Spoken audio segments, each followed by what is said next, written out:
Belt ಧರಿಸಿಲ್ಲ ಎಂದು scooter ಸವಾರರೋರ್ವರಿಗೆ Puttur ಮಹಿಳಾ ಠಾಣಾ ಪೊಲೀಸರು 2021ರ ರಶೀದಿ ನೀಡಿ ದಂಡ ವಸೂಲಿ ಮಾಡಿರುವ ವಿಚಿತ್ರ ಘಟನೆಯೊಂದು ವರದಿಯಾಗಿದೆ. ಈ ಬಗ್ಗೆ ವಿಚಾರಿಸಿದ ನಗರಸಭಾ ಸದಸ್ಯ ಮತ್ತು ಎಸ್ಐ ನಡುವೆ ಮಾತಿನ ಚಕಮಕಿ ನಡೆದು ಬಳಿಕ ನಗರ ಠಾಣೆಯ ಇನ್ಸ್ಪೆಕ್ಟರ್ ಪ್ರಕರಣವನ್ನ ಸೌಹಾರ್ದಯುತವಾಗಿ ಇತ್ಯರ್ಥಪಡಿಸಿರುವುದಾಗಿ ತಿಳಿದು ಬಂದಿದೆ.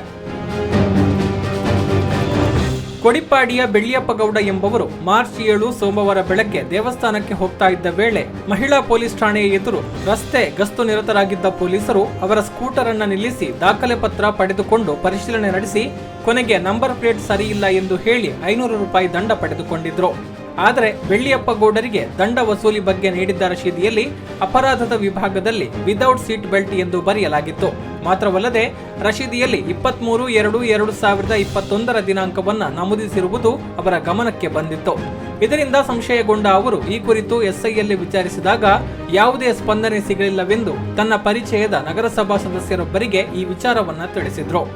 ಬೆಳ್ಳಿಯಪ್ಪಗೌಡರು ನೀಡಿದ್ದ ಮಾಹಿತಿಯ ಹಿನ್ನೆಲೆಯಲ್ಲಿ ಮಾರ್ಚ್ 22ರಂದು ನಗರಸಭಾ ಸದಸ್ಯರು ಸ್ಕೂಟರ್ ಸವಾರ ಬೆಳ್ಳಿಯಪ್ಪಗೌಡರಿಗೆ ಸೀಟ್ ಬೆಲ್ಟ್ ಹಾಕಿಲ್ಲ ಎಂದು ದಂಡ ವಸೂಲಿ ಮಾಡಿ 2021ರ ರಶೀದಿ ನೀಡಿದ್ದ ಕುರಿತು ವಿಚಾರಿಸಿದ್ರು. ಮಾತ್ರವಲ್ಲದೆ ಸ್ಕೂಟರ್ ಸವಾರನಿಂದ ವಿದೌಟ್ ಸೀಟ್ ಬೆಲ್ಟ್ ಅಪರಾಧಕ್ಕೆಂದು ವಸೂಲಿ ಮಾಡಿದ್ದ ದಂಡದ ಹಣವನ್ನ ಅವರಿಗೆ ಹಿಂತಿರುಗಿಸುವಂತೆ ಒತ್ತಾಯಿಸಿದ್ರು.